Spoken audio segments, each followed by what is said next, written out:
All right, guys, first card of the year, and I had to talk about it with one of my good friends in the game. You know him from being a legendary figure with his breakdowns, the Morning Combat Show, of course, his live chat. The one and only LT joins me on a Sunday, of all things, to talk UFC 311. Look at that jumper. What's going on? We stepping things up in 25, Luke. It's cold, bro. I don't know what the weather is like right now in Sydney. It's what you guys are opposite seasons, so it's summer for you, right? Isn't that right? Well, we're in Melbourne. It's like raining and stuff, but like it's Okay. like 30 Celsius. Yeah, it's pretty warm. What Yeah, about it's DC? it's it's the Hot over kind of there? weather here where it snowed days ago, but it won't go away because it's not warm enough to melt the snow. So it's just frozen snow on the goddamn ground. It's terrible. Dude, okay, before we get into it, it's a tradition now, so I got to jump into it first off the bat. Let's give this thing a rating out of 10. Couple of big Ooh. fights on this card. We've had a couple of dud events.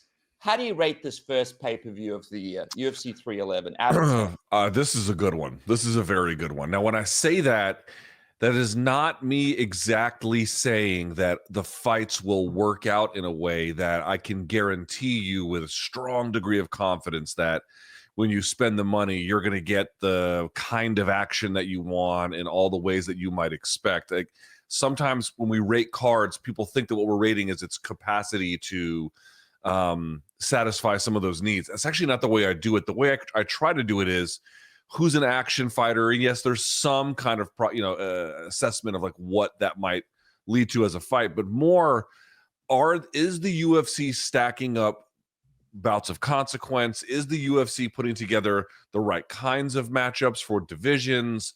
Are they putting together good style contrasts? Are they giving us fights where we're learning a lot from it? You know, these kinds of things. And typically when they do that, more often than not, you get downstream from that the kind of fights that are more exciting. Of course, you can matchmake in a way where you can more authentically put guys together to like produce maximum action, but sometimes you have to do that at the expense of higher quality. There could be a bit of a trade-off, so I try to be a little bit more careful when I assess it.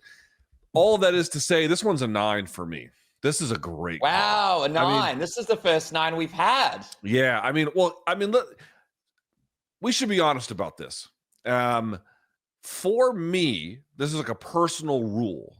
When folks ask me, hey, what fights should I buy? You know, which ones should I pay attention to? There's going to be any number of different answers that you might give. But one easy one for me that I always go to is if the number one pound for pound guy in the sport is competing and they're competing against the consensus top contender for that division in which they hold a belt, that is worth your time. That is absolutely worth your time. That's the main event. That's the main event. You have the number one guy in the sport defending his title in the top, if not the toughest, one of the toughest weight classes against basically the guy that people consider to be the consensus number one contender. Then in your co-main event, you have arguably the toughest division. If it's not 135, then maybe if it's not 155, then it's probably 135. Although certainly if the top of 45 is very difficult as well. But you get the idea. You're talking about two of the very best divisions.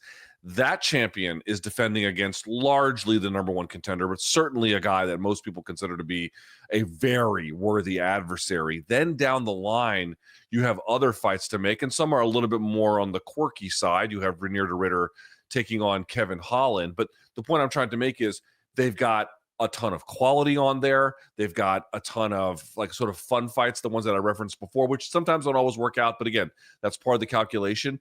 But more to the point, they're putting on the best fighter in the sport in a title fight that he has the most obligation to answer for. I don't even care what the rest of the card has. That alone makes it worth it to see. And then when you actually look at what they put on there, this main card bangs. There is a lot to like. 9 out of 10 for me. Yeah, I think like even like RDR and Holland, that's like a fun thing that people can get warmed up with on that main card. And then you got your Hill and Jiri fight and all sorts of fun stuff. I feel like even for like a new fan getting into the sport, this is a fun adventure that shows you fun fights, high quality fights, guys in their prime, two really amazing champions. It can't get any better than that. But I'll tell you, it looks like things kind of got off on a somber note for Team Khabib when I saw that crazy video. Did you see that crazy video from that Alaskan airline that was asking Khabib to basically get out of the emergency exit row, because from what I heard in this video, one of the stewardesses didn't feel comfortable with him being in that position and wanted him to move seats. Did you see that video? I did. It was wild to see. And also the way that Khabib handled it was pretty remarkable, man. Most people would have flipped out in that situation. Khabib handled it really well, I thought. I thought he could have handled that much worse, and he didn't. He was pretty chill about it. A couple of corrections. First thing is that Khabib put out a statement. It was Frontier Airlines, not Alaska. There was a bit of a misunderstanding about that. I mean, they're all pretty bad airlines. Let's be honest about that. But nevertheless, there is a difference.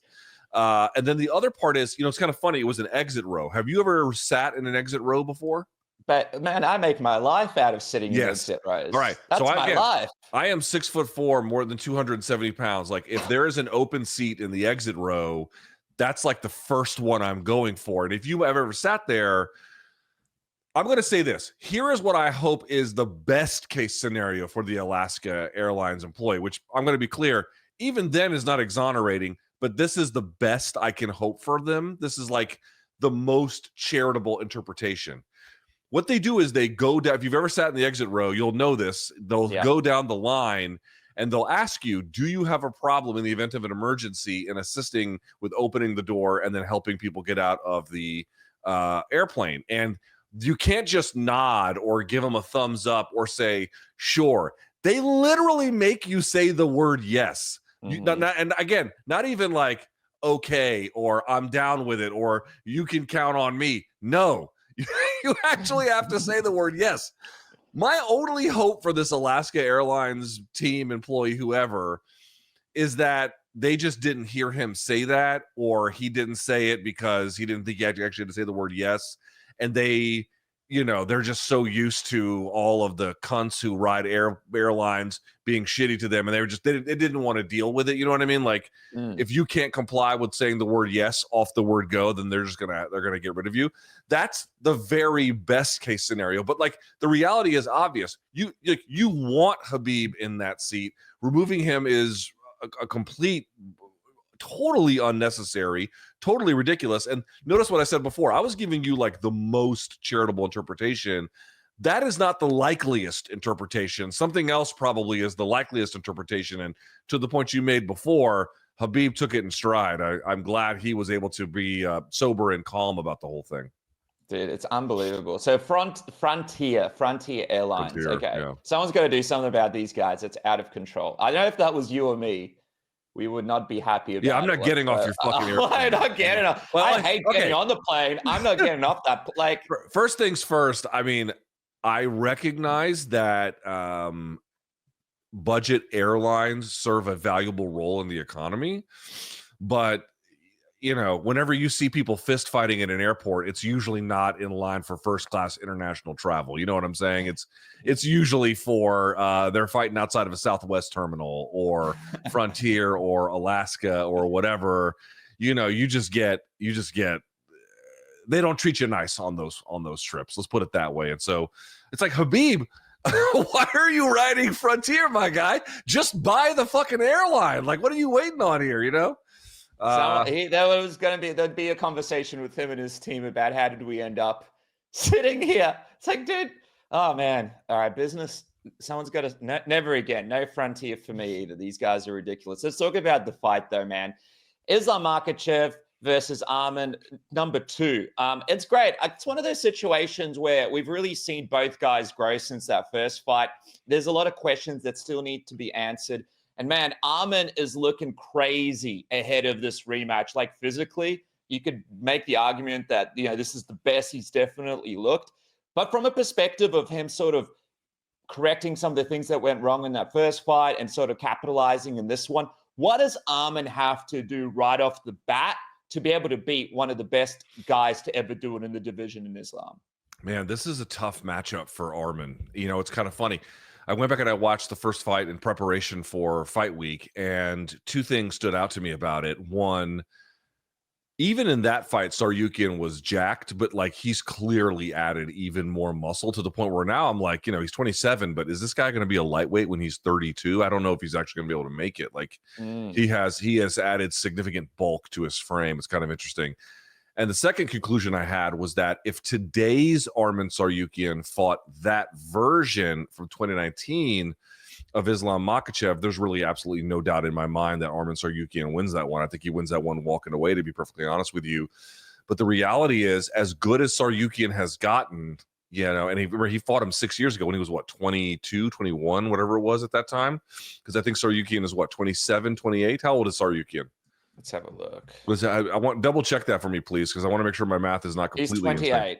He's 28. So he was like 22 basically the last time that he fought Makhachev. I have a feeling that he has, even though this is a rematch 6 years later, he's still kind of getting Makhachev before he's really entered truly the technical development era of his prime. I mean, I think he's physically in his prime. I don't know if his development is necessarily at his prime. And it's interesting because he obviously earned the title shot and looks phenomenal. And the win over Beneil Dariush, incredible. And then obviously what he did against Charles Oliveira, very impressive as well. I mean, he's in this one. But the reality is, dude, Makhachev has also cleaned up a lot, added a lot of tools, gotten a lot better himself. It's an uphill climb for Tsarukyan, but these are the fights that, again, talking about rating this card, dude, this is what you're looking for. You're looking for the number one pound-for-pound guy to be pushed to his limit by a physical powerhouse who can, at a bare minimum, if not match him in the wrestling, put him on his toes, where he's going to have to really, really be careful. And then we have to see what else, you know, these guys can come up with. It's going to be a difficult, I think at times sluggish, not in a bad way. We're just, you know, it's going to be really, no, not sluggish. I'm going to say back and forth positional battle. I mean, these guys combined for less than 30 significant strikes landed in their first fight. But less than that, they didn't even land that many. So like you're just looking at a fight. I think both guys are different now. In fact, you might be asking what's going to be different this time relative to last time. I think there's going to be a lot more exchanging on the feet this time. But nevertheless, dude, like these guys are much better, both of them. The question is, if you both level up, how do you get ahead? If you're Tsarukyan, we'll see if he's got something up his sleeve on Saturday. It's interesting. Like the stand-up's going to be fascinating because I feel like with Islam, like he's improved dramatically, but he's also one of those guys that I feel like found a lot of confidence in his stand-up. Like he might still not technically be where the best strikers in the division might be, but you can see that he enjoys being in the exchanges. He doesn't move back when he's in adversity, and he enjoys pushing forward.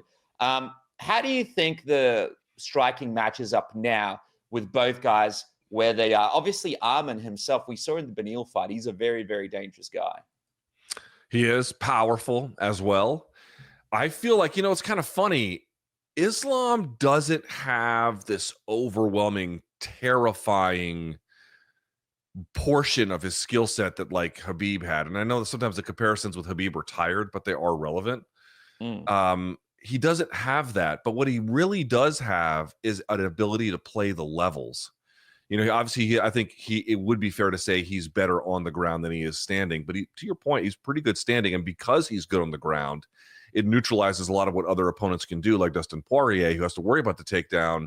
And therefore, his defense is not going to be as good. And he gets hit in the face with an improved, you know, mechanical punching from Islam. And he's got better combinations and better timing and better awareness, better jab, better fundamentals, better footwork, better range management. All of those things kind of work in concert. He can really, really play those levels in a way that just, you know, some of the other people who we would compare him to can't. And it really elevates and boosts his fortunes as a consequence by having really strong technical proficiency in one, and then this like other portions developed just enough to kind of make it all work together and be more than the sum of its parts. That's really the point I want to drive home. It all kind of works out there. In terms of how the striking is going to go in this one, this is the other part again, dude. Like Islam is older. Islam is like 4 years or 5 years older at this point. That's 4 or 5 years extra level of development that he has. This is what I'm talking about. Physicality for physicality, I don't think Islam and frankly anyone in that division can hang with Tsarukyan. You could maybe say Gamrot. I didn't think Gamrot won that fight, but certainly he was a worthy adversary, you know, when they fought. But even then, it's just really in the wrestling and grappling department. I mean, like as a physical guy, look what, for example, Tsarukyan did to Joel Alvarez, like just, you know, heavy ground and pound he was able to put on him. But these are guys, Joel Alvarez or Beneil Dariush standing, that are more hittable, that make a lot more mistakes, that relent to position more, that find themselves in bad position more. Makhachev is, I'm gonna say it one more time. Again, it's the job of Arman to challenge this. But as I speak to you today, Islam Makhachev is the pound for pound #1 guy in the sport. He has a certain degree of finesse and polish in multiple dimensions of his game now, where even when you watch him from 6 years ago from their first fight, I'm not gonna say unrecognizable, but clearly better. So I think the power punching, the speed, the explosiveness that Tsarukyan can bring could prove dangerous. But if we know anything about a guy like Makhachev, his defense is elite, statistically elite to the eye. He's hard to hit. His defense is good.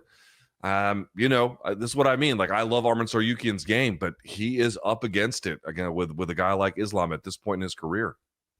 It's interesting, like you mentioned, like Islam is coming into his own when it comes to like the development and where he's at. But when I spoke to Javier Mendez, he mentioned that he thinks that Islam's not far off from, retiring and hanging it up. He said 35 is the age for a lot of these guys where they want to sort of finish things up. He's made the money that he wants to make. So let's say that he is around for a couple more years because he's 33 right now, gets another, 3 or 4 fights in.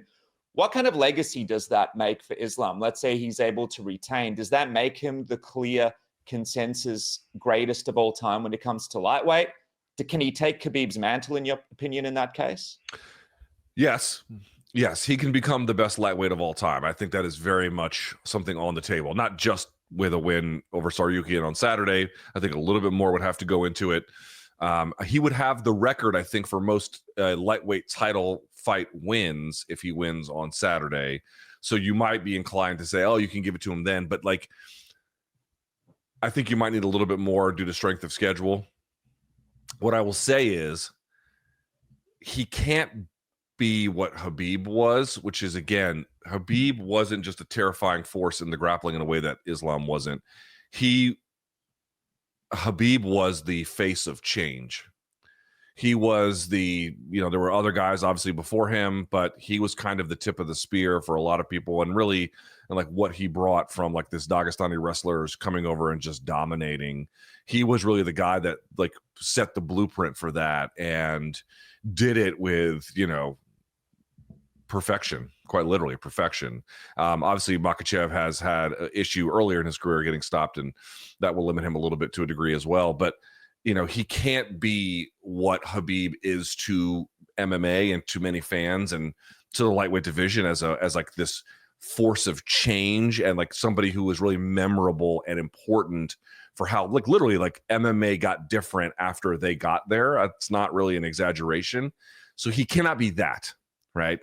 But if we take the scenario you have posited where he wins Saturday, maybe wins like 2-3 more, and these are all against, credentialed lightweights, he will have a record of achievement in that weight class along the lines in which we typically assess greatness that would be unmatched. Once you reach that point, you must designate him what he would be. Again, we're positing a scenario where he gets there, but assuming that he does, yes, he can 1,000% surpass Khabib as the greatest lightweight of all time. There's really not a doubt in my mind. He just has to do the work to get there. Let me ask you this then. Obviously, Bilal's the welterweight champion. He doesn't want to fight Bilal. Bilal doesn't want to fight him. Bilal was just on the show yesterday. He said he wants to move up to middleweight come the end of this year if he gets a couple of title defenses. How do you think we see Islam have a 170 run before it's all said and done, knowing that we've only got him around for another couple of years? And do you think it would be a shame if we never see him have a crack at 170? Yes. There both should be an opportunity for him at 170. Again, we'll see how that goes. Okay, let's back up a step. He has to beat Arman first. And I don't want to get ahead of ourselves. I don't think he should beat Arman, but, Arman's tough. And as good as the defense is of Islam, it is not perfect. And any mistake could be extremely costly against a guy like that. But assuming that he does win, I think it would be a travesty to not see him go to 170 for two obvious reasons. One, you get a pound for pound guy in the sport. He should go up and wait and see what that looks like. I mean, I really think that people should make more of what we do with pound for pound talent. And that doesn't necessarily mean always pushing them up to go to the next fight. And sometimes it can mean, as I've advocated on this very program multiple times, actually staying in the weight class and building a legacy first. But Islam has done that, and he has given an opportunity for other pound for pound guys to come up behind him, two cracks at him, in fact. So if he is at a place where he already gave other pound for pound guys the opportunity, he is dominating his weight class, it would be awful if we never got a chance to see him at 170. So I don't know what's going to happen with Beneil or even, obviously Islam this weekend and in the future. It's hard to know, but I certainly agree we would be missing out if a winning guy like that never gets an opportunity up a weight class. He's the pound for pound top guy in the sport. We really have to honor that. It's also one of those things where he might actually fight better at 170 as he gets older with the weight cuts and stuff. I'd love to see what he looks like cutting less weight. Yep. That's the thing. He's a massive guy. I still think it's going to be tough for him. Guys who are naturally it's hard to explain this to people. If you've never seen someone who was an elite welterweight, not in camp, in person, this is not universally true, but it's pretty true. It will fucking shock you how big they are, especially if they're like well muscled, like a Kamaru Usman. Kamaru Usman not in camp, just walking around. You're like, how the fuck does a guy like that make 170? His back looks like a turtle shell, for fuck's sake. You know what I mean? Like, just this overwhelming amount of muscle. That trying to bridge that gap is not easy. He's got the skills, clearly, and he might have earned, he might in fact earn the opportunity. But I think a lot of people were like, oh, it's, he has to cut less weight. Yeah, but he's going up against dudes who are going to be bigger, that will matter. Let's not lose sight of that either. People wouldn't believe, I couldn't believe how like averagely sized Colby Covington was when I saw him in real life. He's a small welterweight.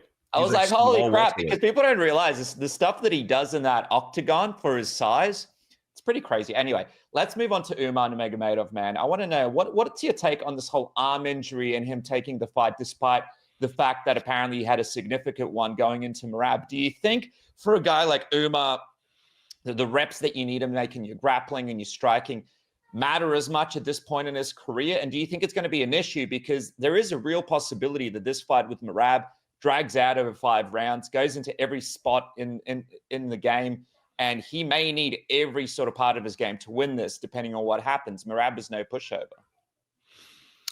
I don't think Merab is 100% either. If my understanding of the news is correct, I think both of these guys are taking this fight suboptimally. And this is a situation, this is a funny thing. I had a conversation with Ryan Hall about this, and he was telling me about his Ilia Topuria fight.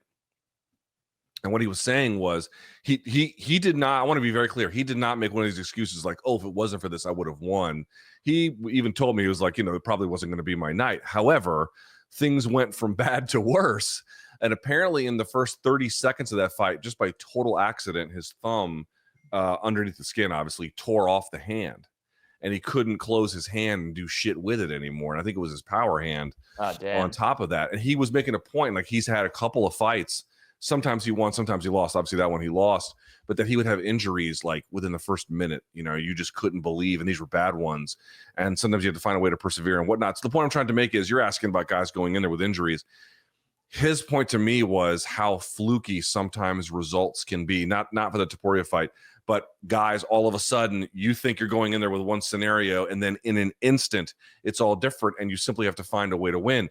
The point I want to make about Umar is, I just feel like, coming from the championship pedigree that he comes from and on Khabib's team, I don't doubt that he's got an injury, but if he, with a significant one, relatively speaking anyway, but if he's taking this fight, it's because they genuinely think they can win. There's no way, like, part of me is thinking that Merab took this fight because he felt pressured to do it, and I'm sure he does believe he can win, but I think he wanted a little bit more time.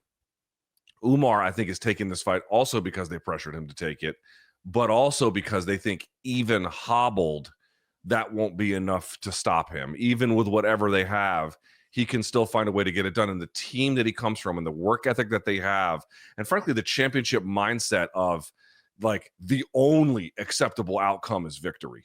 The only acceptable. Do not return to the corner if you are not prepared to get your hand raised. Like, you better go out there and do what is expected of you. The only acceptable outcome is victory. And they operate like that. You know, do you think Khabib was healthy every time? Do you think Usman's been healthy every time?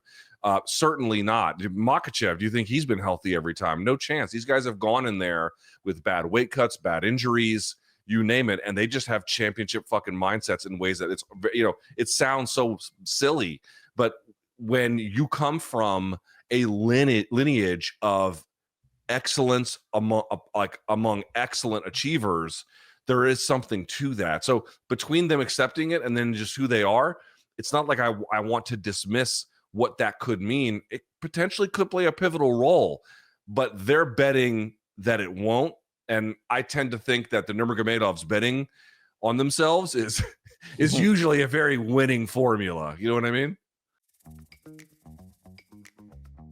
All right, guys, it's time for a new year and a new you, thanks to our friends at Manscaped. Have you sorted all the best products to get you looking good downstairs and all over your body in 2025? Performance Package 5.0 Ultra by Manscaped is your secret weapon for stepping into 2025 sharp, clean, and confident.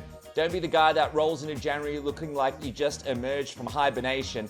Let the Lawnmower 5.0 Ultra, the Weed Whacker 2.0 handle your overgrowth so you can focus on leveling up. Start 2025 with precision, because the only thing that should be growing this year is your success and not your scruff. Join the 11 million men worldwide who trust Manscaped. Use the code word submission now.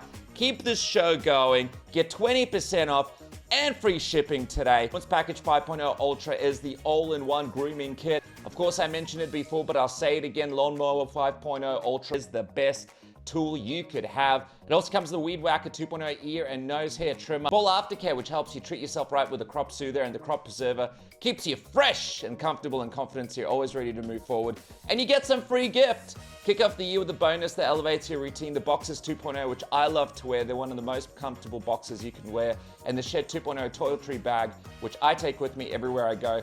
Manscaped has a 30-day money-back guarantee as well, so you can try it risk-free right now. Use the code word submission.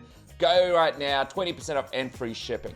And I just want to talk to you guys about SAILY as well. SAILY is an unbelievable app that's going to change the game forever when it comes to travel, and you want to be covered with your phone. Forget lining up at airports and having to get a new SIM, taking your SIM out, keeping it in a little baggie, making sure you don't lose it. Forget all of that. SAILY has you sorted. All you got to do is download the app, choose the amount that you want to spend, what country you want to go to, and boom, like that, you are sorted. I just went to New Zealand. I was absolutely covered. I didn't want to spend the $10 or $20 or $30 a day that I was going to have to spend because of my provider. I put in an amount. It had me covered the entire time, and I even still have data left over because it was so smooth and easy. One of the things I love about SAILY as well that you may not realize is it actually comes with an ad blocker. So if you're watching videos or doing stuff on the internet, why waste your data on ads? The ad blocker has you sorted, and it comes with web protection as well. You know, malware on your device is the last thing you need on your travels, and SAILY gets you sorted and protected too. So why not jump on right now, use the code word submission, get 15% off. All you gotta do is download the app, choose your destination, where you wanna go, the amount of money you wanna spend, activate it on your phone without having to take out your SIM card, without having to line up at airports, without having to re-sign different documents. SAILY has you sorted, whether you need a little bit of data or a lot of data, whatever your plan is, SAILY has you covered wherever you go in the world. Go on right now, check out the app. It's the most seamless and easiest process when it comes to travel eSIMs that you can experience. Use the code word submission, 15% off. Jump on right now. What are you waiting for? Grab your SAILY today. If you're traveling tomorrow, next month, get it sorted today. Use the code word submission while it's still active. It's 15% off. SAILY.com/submission gets you sorted. Try it today, whether it's a lot of data, small amount of data. SAILY has you sorted. Easy, seamless, highly recommended. Now back to the program. Yeah, I think the mindset of that team is what sets them apart. And you said exactly the same thing. Like Khabib, half of the time had something broken, something missing, something not working. Islam, like we were even talking about that first Arman fight. Like so many times has stepped in with bad weight cuts, injuries, stuff like that. So I think the precedent is there for Umar, and he told me that he just wants to fight. Let's put the injuries aside though, and let's just go off what we know about both guys at their best. What does Merab have to do here, though, to walk away and still? Obviously, a lot of people think Umar's going to go in and get it done. But what can Merab do here to sort of disrupt some of the odd makers and prove people wrong and keep his title around? He has to define the terms of the conflict. That is really the beginning and end of it. This is not a contest he can win if he is not consistently setting the terms. If two guys are scrambling, but one person initiates the scramble, they should be able to win it more often than not. Of course, there's going to be a million exceptions to that rule, but it's a kind of way of thinking about things. You need to set the offensive terms. If someone is that you have full guard around someone and they stand to break it, you might have to break your guard, but you want to break it on your terms, not theirs. That means you're going to break it and right away, you're going into your De La Riva attacks. Right away, you're going into whatever you're working on. You're doing it on your terms. And you kind of have to be first in all of these different moments to set the terms. That's what you have to do. Now, it's more than just being first. You, of course, have to have the skills to see this through, right? It's not just enough to try first and then fail, and then you just get overwhelmed. But I certainly think that Merab, obviously, is the champion. He's very, very capable of doing this kind of thing. Easier said than done, but capable of doing it. He has got to define the terms of how contact is initiated, what you're going to do if it fails, like what the second order offense is going to be, third order offense, where he needs to be positioned, what conditions he needs to deny him. Like, they need to know the routes of all the different takedowns and what Umar could see next and where you're going to be. And like, again, they have to have all of that planned out so that it's all muscle memory. But it all starts with, you must take charge of the offense in this fight. If Umar is getting to a point where he's stuffing this and then now he's turning defense into offense himself, and now Merab is kind of playing catch up there, again, you can do a little bit of that. In fact, I think some of that he'll have to do. He's not going to be able to just dictate. But over the course of 5 rounds, if you're not doing enough of the dictation, it's just Umar's game is going to be quicksand. If he can figure it out and he can find what the next, if he can turn defense into offense, and again, he can do stuff that Merab can't, which is like, Merab will take the back at times, or he'll work from the back in like a turtle position, but he doesn't quite attach himself to you and then snatch you off your base by like fully taking the back. But Umar can do stuff like that. If you're at that, well, now you cannot win. Like once he can do something like that to you, you cannot win. So you got to be raining on him with offense, which Merab can do, initiating this, and you have to understand where to go if the first and second order offense fails, so you can build a whole kind of route tree system about where this offense is supposed to take you. I don't know if you can do that in 6 to weeks to get ready, but that's what they're up against. God. Do you think Sean O'Malley is next for whoever walks away with the belt, or do you think it should be somebody else? And do you think we see a scenario where Sean O'Malley can recapture the belt now that Umar and Merab are obviously in that title picture? I think if Umar wins and it's decisive and they don't want to give Merab a rematch, and by the way, we should talk about that real quick. Mm-hmm. If there's any excuse to not give Merab a rematch, they're going to take it. You know what I mean? Like, if Merab gets like robbed blind, they might do right by him. You know, if it is a real bad stoppage, they might do right by him. If you know, he was winning it for 4.5 rounds, like Silva Sana, and then loses it at the very last minute out of nowhere, they might give him one. Short of that, they ain't giving him one. They ain't giving that fucking guy one. I don't think that they care too much for what he brings, which I don't think is necessarily fair, but I just want to be fucking clear. Like, there may not be a rematch. That's rough. This guy spent his whole career trying to get to the title, and if he loses here, he may never see the title again for a long time. Nice guys finish last. That's just the reality. Nice guys finish last. He has a labor-intensive style, and it won over the fans to a degree, certainly, but it, you know, they want cold-blooded villains who can get the job done even if you're not as good. You know, who can provide a certain quotient of entertainment on a reasonable scale. They'll award you if you're really good and you can't do that, but otherwise you can win so much, they'll award that. But if you falter at all, they will not give that back to you. So he's really up against it. So your question was about Umar. Oh, like Sean O'Malley, right? Sean, can he make it back can he become champion again? And do you think he's next? I'll say this. If Umar wins, and again, we're not talking about rematches, I would love to see him fight Jan. I thought Jan's win over Figgy was great. Jan has looked good of late more generally. That win was very, very strong for me. I know Jan used to be a champion, has had multiple title shots. Is there really a strong desire to give him one? No. But I think that fight would be awesome. But to the point you raise, if it's not and they want to wait and it's going to be Sean O'Malley, yeah, dude, I think he's right back in there. I think they would love to have Sean O'Malley back in a place where he could contend for titles, maybe have another, crack at it and win and hold the belt up again. I don't think they're dying for him to do it. I think they probably prefer it, but if they can't, having somebody with the last name Nurmagomedov holding the belt is still really valuable for them. So yes, I would say that the preferences that you probably expect them to have are the ones that they have. And that performance against Merab, it was just a strange, I don't know, it was just a weird performance from O'Malley. So I'm interested to see what he looks like after this break and healthy. Let's quickly just talk about a friend of the show, Beneil Dariush. He's taken on Moicano. Obviously, he was one of the best guys in the division.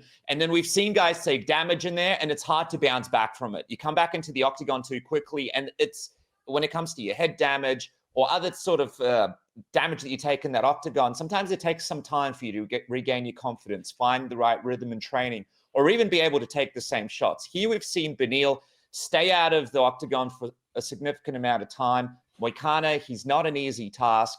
What kind of Beneil do you think we see in there? Do you think he can regain some of the abilities that he had that drove him to be one of the best middleweights in the world? I mean, lightweights in the world, or do you think this could be potentially the end of his run here against Moicano because he is a very, very dangerous lightweight himself? Yeah, no doubt about it. I think that Beneil is one of the most talented guys in that division, especially in the grappling department. You look at how he neutralized Gamrot. Dude, he neutralized Gamrot better than Saryukian did. You know what I mean? Like by a considerable distance at that. His grappling is fantastic. People forget this. He was a bit of a jiu-jitsu phenom before he even got into MMA. And then training with Rafael Cordero, developed a really hard-nosed striking style.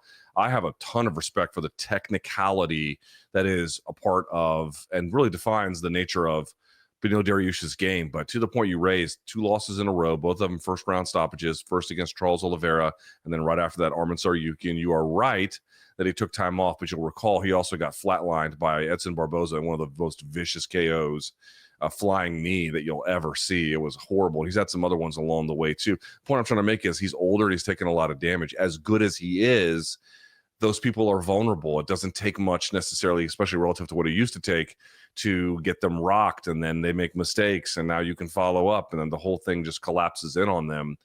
Moicano is the best he's ever been, but he also has had numerous setbacks, mostly at 145.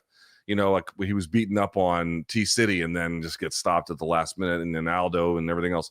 He's had some issues, but I think he's much, much better now. I'll say this. If Moicano was going to fight Dariush a year or two ago, there's no way I would have picked Moicano. But I think it's much more even now. Moicano really settling into his own, understanding what works for him. He has truly well, rounded out his skill set. He has good experience. He knows how to win. He knows how to win rounds. He knows exactly what his opponent's weaknesses are. It's going to be tough to do it against a guy who can scramble and wrestle his ass off like Dariush. And I don't know how much Moicano's going to want to keep it on the feet. I suspect that there'll be some of that, but he's probably going to want to take it to the ground at certain points. And that, to me, is where it's going to get really, really interesting. So Dariush, I think, technically the best guy that, well, that's not quite true. I think Dariush has, at his peak, shown a higher degree of proficiency in the game than Moicano, but we're now past the peak. And so the question is, where are they relative to one another? It's a fun matchup. I was just impressed with Moicano beating BSD with that kind of injury. That was just incredible. All right, and as we wrap up, man, what about this fight with Jamal and Jiri? 205, these guys are coming at each other at a pretty difficult time in their career. The stakes couldn't be higher. They couldn't have more to lose.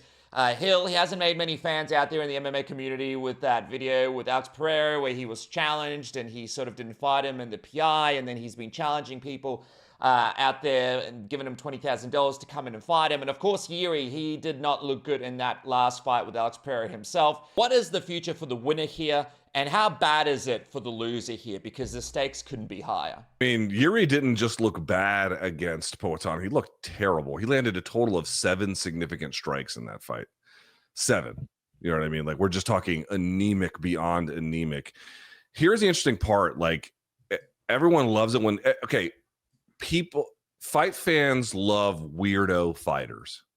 So if you've got a guy who thinks up crazy ass things about the world, like, you know, like they've been doing ayahuasca for 15 years and they've got these crazy, you know, sense about the astral plane and where we belong. And, you know, or in this particular case, a guy who from, you know, Europe doing like, you know, weird samurai cosplay, and people are taking it like, oh, they love the strangeness of his personality. And I understand that the fight game was all built on these like crazy, strange people. That's really the kind of the way that it works. But the reality is, like, as fun as that is, you have to kind of look at his game. He doesn't have defense. I keep saying this to people and it blows my mind. He has nearly 6 strikes absorbed per minute. Folks, if you're at 3, that's like a little high. He's at 6 or pretty close to it. Like, you cannot take damage like that, even in the sorry state that 205 is in 2025, and expect to be a champion. You cannot do that. Like, it just is not going to work. Look, you can see it's not going to work. He tried it, and you cannot do that. And, you know, he was talking a bunch of bullshit, like, I'm going to go down to 185. I'm like, bruv, your problem is not the size.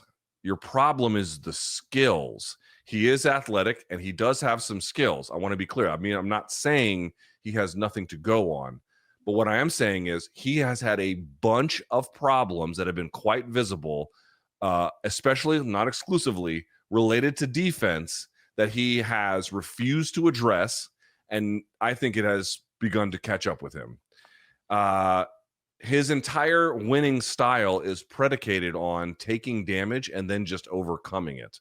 And you've seen it any number of times. You could say the Rakic fight. You could say the fight against, what's his face? Dominic Reyes. You could pick a bunch of them. This has been a continuous calling card for him. But he is so insanely tough and so insanely, I think, very athletic, and has obviously a very, you know, he's battle tested. You saw the fight with Glover. He's got the mind to kind of stand with it. But the problem is, if you're getting your consciousness shut off, none of that is any good, which is exactly what happened to him against Poatan. So, like, I appreciate that people love quirky fighters in the fight game, but if your quirky fighter has really bad defense, you better enjoy them while you can, because they're just not going to be able to do very interesting things for very long. His task here is to stop doing that shit. I mean, that's the interesting part about this. Like, he's got much easier things to fix relative to Jamal. I think he's got, like, okay, easier and harder.